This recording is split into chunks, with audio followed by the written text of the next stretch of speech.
Meanwhile, smoke rises from the largest hospital in southern Gaza after yet another Israeli strike. You can see chaos inside with dozens hurt and had to be rushed to safety there.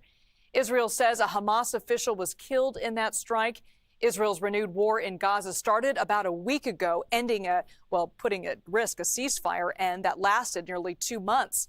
The Hamas-run Health Ministry now says more than 50,000 Palestinians have been killed since the start of the October 7th war.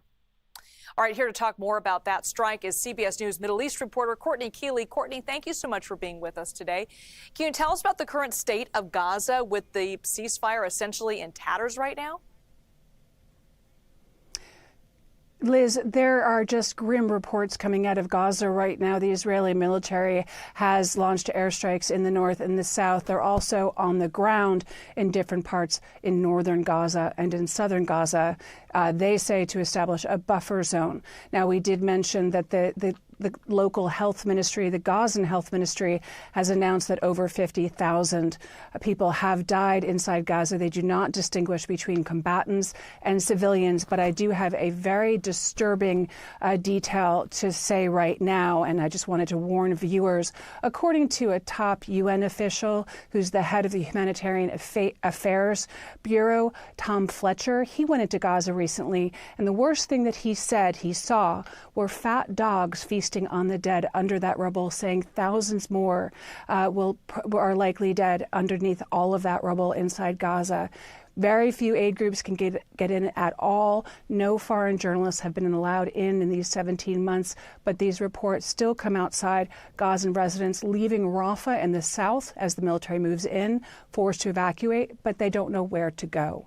And we're seeing Gazans living among tents. Also, Israel did announce that they killed a top Hamas spokesman who was a leading figure these days. He was killed in a humanitarian area with his wife. Liz. Horrific details coming out of that part of the world, Courtney. What are Prime Minister Benjamin Netanyahu's plans for the days ahead in both Gaza and Lebanon?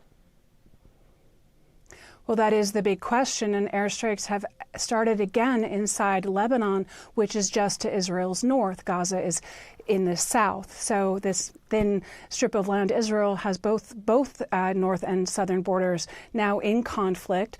It was said that Hezbollah launched 2 rockets inside northern Israel to start this. Hezbollah denies it, and it's unclear whether they did or not. Its top leadership is now long gone since Israel killed the supreme leader, the head of the command, Hassan Nasrallah. But we are hearing from Hezbollah denying it. But what is happening, our airstrikes are continuing in Lebanon, in the south from Israel. Netanyahu is tempting that ceasefire to break if it's not broken already. And as we said before, this ceasefire in the south with Hamas is in tatters. So 2 fronts that Netanyahu is contending with right now. And it's the first time since President Trump took office that both the north and the south of Israel are in conflict, and that Prime Minister Netanyahu is moving troops onto the ground inside Gaza. Courtney, I wanted just to clarify one issue here, because we talk about these 2 ceasefire agreements being in tatters, but they haven't been officially ended, correct? Nobody's called it off, but there's been no progress to continue in both sides. So Lebanon, there have been airstrikes recently. We don't know if the ceasefire will hold. But in Gaza, it appears that there's no leverage from either side or no agreement, despite all of the conversations, including the U.S. has been involved in.